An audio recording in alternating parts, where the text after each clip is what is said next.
Nous avons le plaisir d'accueillir Elisabeth Moreno, ministre en charge de l'égalité entre les femmes et les hommes, de la diversité et de l'égalité des chances, pour une intervention sur le thème « La diversité, un atout pour la transition ». Bonjour madame, je vous en prie.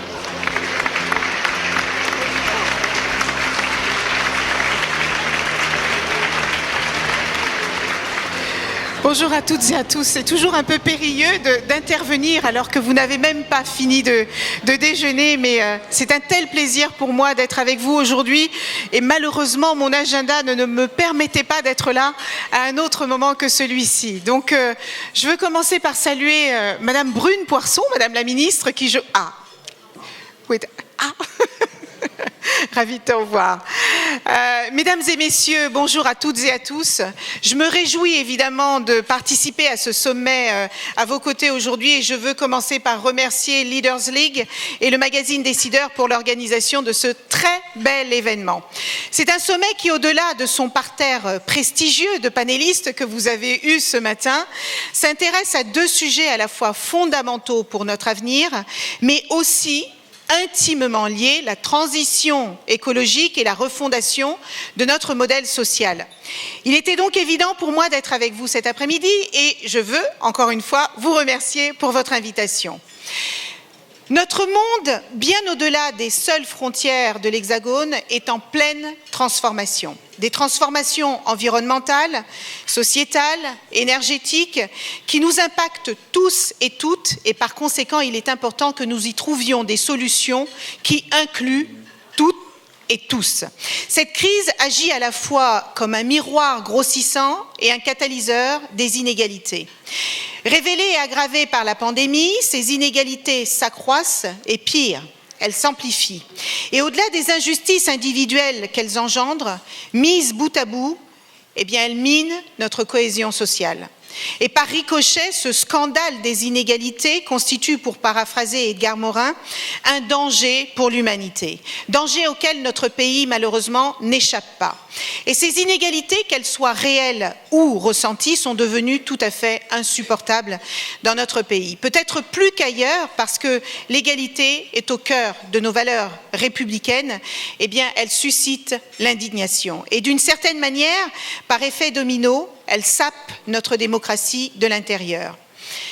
Alors, on peut se poser la question, comment accepter qu'aujourd'hui, d'après l'OCDE, un élève défavorisé sur 5 ayant de bons résultats scolaires ne prévoit pas de terminer ses études supérieures? Comment peut-on accepter qu'il faille 6 générations pour que les enfants de familles modestes atteignent le revenu moyen? Et enfin, comment peut-on accepter que les enfants d'ouvriers aient 11 fois moins de chances d'obtenir le bac que les enfants de cadres? Lorsque je vais à la rencontre de nos concitoyens dans les zones rurales, dans les quartiers populaires ou dans les territoires ultramarins, je rencontre beaucoup de personnes pour qui le concept d'égalité des chances semble complètement cassé. Je rencontre des parents qui n'y croient plus et des jeunes qui n'y croient pas. Et pourtant, plus que jamais, pour construire la France de demain, nous avons besoin de tous les talents, de tous les rêves et de toutes les ambitions. Parce que la reproduction sociale reste une réalité. J'en ai l'intime conviction, peut-être parce que j'en suis le fruit, nous devons au contraire briser les chaînes du déterminisme. Parce que ce déterminisme est l'antithèse de l'idée républicaine d'émancipation. Le constat qu'avaient dressé Pierre Bourdieu et Jean-Claude Passeron en 1964 dans Les Héritiers demeure, comme vous le savez, d'une cruelle actualité. Oui, la reproduction des inégalités est encore un phénomène social réel dans nos sociétés contemporaines. Et cette rupture du pacte républicain explique la perte de confiance en la parole et l'action publique. Elle explique aussi la défiance et le désamour qui se construisent vis-à-vis du monde de l'entreprise. La perte de sens et d'intérêt. Il n'est donc pas surprenant que beaucoup de secteurs professionnels peinent aujourd'hui à attirer des talents. Alors, regardons un instant ce qui se passe aux États-Unis, qui sont souvent à l'avant-garde des transformations de nos économies. En 2021, plus de 38 millions de personnes ont quitté leur emploi, dont 40% d'entre elles qui n'avaient pas trouvé de nouvelle activité quand elles ont franchi le pas. 38 millions de personnes. C'est-à-dire que 15,2 millions de personnes en une année ont quitté leur emploi pour trouver un meilleur équilibre de vie, un meilleur salaire, un meilleur travail qui soit beaucoup plus aligné avec leurs valeurs. Regardons aussi plus attentivement ce que nous disent notre jeunesse. Les sujets qui les intéressent le plus, ou devrais-je dire qui les préoccupent, quand ils ont entre 18 et 24 ans, sont les violences faites aux femmes, le racisme, le terrorisme, la faim dans le monde, l'écologie et les inégalités. Et si ces inégalités ont un prix politique, à savoir la mise en danger de notre démocratie et le délitement de notre cohésion nationale, eh bien elles ont aussi un coût économique et social. Et cette situation contrevient à la croissance économique et si elle affecte l'ensemble de notre société, elle touche en premier lieu les jeunes, les femmes et les personnes d'origine sociale modeste. L'exaspération et la résignation qui emplissent une partie de nos concitoyens doivent donc nous inviter à agir. Nous sommes aujourd'hui à la croisée des chemins et à un véritable moment de vérité pour nos sociétés. Aujourd'hui, mis à mal, notre modèle républicain se dissout dans l'inaction. Et résorber les inégalités, c'est au contraire leur permettre de revivre. C'est réparer notre société. Et pour paraphraser Albert Camus, c'est empêcher que notre République ne se défasse. Nous devons donc faire de l'égalité des rêves et de l'égalité des choix une réalité concrète et une priorité pour tous et pour toutes. Et c'est pour ça que je voulais aujourd'hui vous parler plus particulièrement d'un atout que nous avons dans notre pays, qui est souvent mal vu, souvent mal compris, parfois même complètement dévoyé, la pluralité et la diversité de la France. La notion de diversité est plurielle et sa définition varie selon les contextes et aussi les personnes qui en parlent. Et ce n'est pas une notion juridique, mais plutôt une façon de désigner la pluralité d'une société ou des membres qui composent une organisation. Elle renvoie aussi à beaucoup de caractéristiques, des caractéristiques de genre, d'âge, d'origine, de handicap, d'orientation sexuelle, de territoire, etc., etc. Et elle varie aussi selon les pays, les cultures ou les convictions des unes et des autres. Et ce faisant, on oublie que le socle de la diversité, dans sa définition la plus noble, eh bien, c'est la dignité humaine. Alors, permettez-moi de partager avec vous un petit bout de mon histoire. Nous avons tous et toutes des identités multiples. Et pour reprendre les mots de Romain Gary, nous sommes tous des additionnés. J'ai eu la chance de vivre et de travailler sur 4 des 5 continents. Et partout où je suis allée, cette notion a toujours varié selon l'histoire, l'actualité des pays et les enjeux de transformation auxquels ils étaient confrontés. En France, ce terme est souvent détourné pour qualifier les personnes selon leur origine réelle ou supposée. Et en réalité, eh bien, cette diversité nous concerne toutes et tous puisque nous sommes toutes et tous singuliers et donc divers. Au printemps 2021, le laboratoire de la fraternité a interrogé plus de 1500 Français sur leur perception de la diversité. Il en ressortait que pour 91% des personnes interrogées, la France est perçue comme un pays de diversité.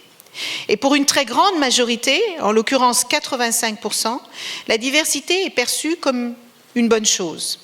Et pourtant, dans ce même temps, l'actualité nous le rappelle quotidiennement, la diversité préoccupe, elle irrite, elle inquiète et elle crée des débats parfois tout à fait inflammables.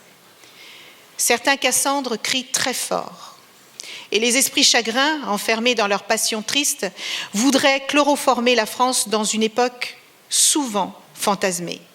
Alors que cette diversité a toujours fait partie de notre histoire et de notre culture. Nous sommes toutes et tous le fruit d'une longue histoire qui s'est nourrie autant de la musique de Ravel et de Debussy que de la littérature et la philosophie de Camus ou de Aron et de la science de Pasteur. mais aussi du courage de Joséphine Baker et plus récemment de l'extraordinaire créativité de nos artistes contemporains et le talent de nos intellectuels d'aujourd'hui, de cette belle France plurielle qui forme notre République unie. Je vais vous citer pêle-mêle Esther Duflo, Omar Sy, Leila Slimani, Patrick Modiano, Atik Rahimi, DJ Snake, Emmanuel Charpentier, Tahar Rahim, Clarisse Agbenenou ou encore Aya Nakamura, qui est la chanteuse française la plus écoutée au monde. La France est riche de sa diversité. Eh oui. La France est riche de sa diversité et ce ne sont pas que des mots, ce sont des réalités. Et ces Cassandres aux esprits étroits ne nous aident pas face au monde d'aujourd'hui qui est si incertain et si tourmenté. Le French bashing que l'on exècre sous l'encre du New York Times ou du Guardian s'opère bien souvent d'abord chez nous, par ces mêmes responsables politiques qui rêvent de cette France monochrome. Et les sondages réalisés chaque année nous le démontrent systématiquement. Les Français sont les champions du pessimisme lorsqu'ils sont interrogés sur l'état et l'avenir de notre pays. Pourtant, comme l'affirmait Ernest Renan, une nation est une âme, cimentée par ses souvenirs communs et un désir de vivre ensemble. Nous devons absolument refaire vivre cette flamme. Et j'en suis convaincue, cela passe par, entre autres, la promotion de la richesse de la diversité de notre pays. Et je rejoins totalement Jean-Pierre Chevènement lorsqu'il affirmait qu'il faut non seulement transmettre les valeurs de la République, mais également l'amour de la France. Cet amour pour notre pays, il s'explique, il se transmet et il se cultive tous les jours. Et en parallèle, on ne peut pas fermer les yeux sur ces inquiétudes et ces crispations autour de la question de notre identité et de nos valeurs. On ne peut pas simplement se contenter de proclamer que la diversité est un atout pour notre société et notre économie. Nous avons le devoir de le démontrer, de l'illustrer, de l'incarner chaque jour, chaque instant. Parce que les défis auxquels nous sommes confrontés aujourd'hui exigent une transformation durable de notre pays. Et cela passe par la prise en considération de ces hommes et de ces femmes qui l'habitent et qui la composent. Et quoi qu'on en dise, qui que ces personnes soient, d'où qu'elles viennent, elles ont quelque chose à apporter à ce pays. Et c'est dans cet objectif, il y a quelques mois maintenant, que j'ai lancé l'expérimentation d'un index de mesure et de diversité et d'inclusion dans les entreprises et les administrations.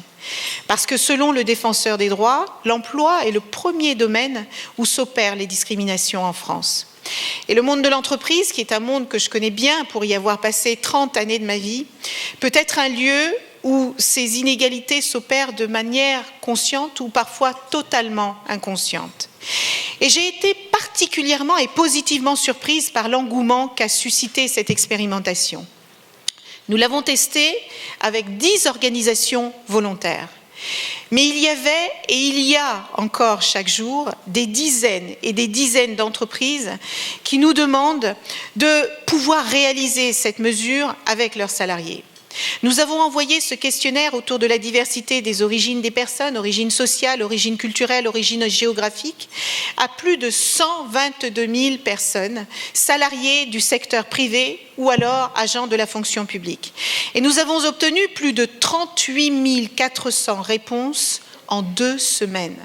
38 400 réponses. Je pense que cela montre combien le sujet intéresse les entreprises, les salariés et finalement toutes les citoyennes et les citoyens que nous sommes. Et lors du retour d'expérience, toutes les entreprises nous ont dit que ce projet avait facilité le dialogue social et la communication sur les questions de diversité. Nous devons donc absolument poursuivre. Et un résultat particulièrement intéressant que je voudrais vous partager et qui ressort de cette expérimentation est que plus les salariés déclarent que les actions en faveur de la diversité et de l'inclusion existent où ils et elles travaillent, plus ils jugent leur entreprise attractive. Et en un mot, les organisations les plus inclusives sont aussi celles qui sont le plus recommandées par leurs collaborateurs et collaboratrices. Et nous sommes toutes et tous convaincus ici, je crois, j'espère en tout cas, que les entreprises les plus inclusives sont aussi les plus citoyennes, les plus durables, les plus innovantes et aussi les plus performantes. Il en va de leur image de marque, de leur capacité à comprendre les besoins des consommateurs ou des usagers des services publics et de leur capacité à appréhender un monde multiculturel et beaucoup plus ouvert. Mais aussi et surtout de leur capacité à attirer et retenir tous les talents. Mesdames et messieurs, la triple crise sanitaire, économique et sociale que nous traversons doit nous pousser à nous interroger. Elle doit nous pousser à nous remettre en question. Et les entreprises, parce qu'elles sont à la fois au cœur de la cité et qu'elles impulsent bien souvent les mutations du monde, sont au cœur de cette réflexion. Et concernant les enjeux de diversité, elles doivent absolument passer des paroles aux actes, parce qu'il y a urgence et parce que les salariés d'aujourd'hui ne sont pas les mêmes qu'hier, notamment les jeunes générations qui sont extrêmement sensibles, je vous l'ai dit tout à l'heure, aux questions d'inégalité et de discrimination.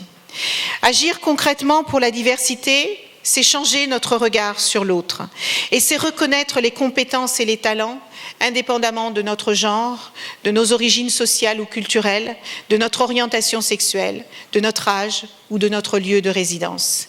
En d'autres termes, c'est se rehausser et c'est rehausser notre société tout entière et c'est en fin de compte réconcilier l'idéal républicain avec notre société contemporaine. Et pour cela, notre responsabilité est à la fois individuelle, mais aussi collective. Nous avons toutes et tous le pouvoir de changer les choses, chacun à notre niveau.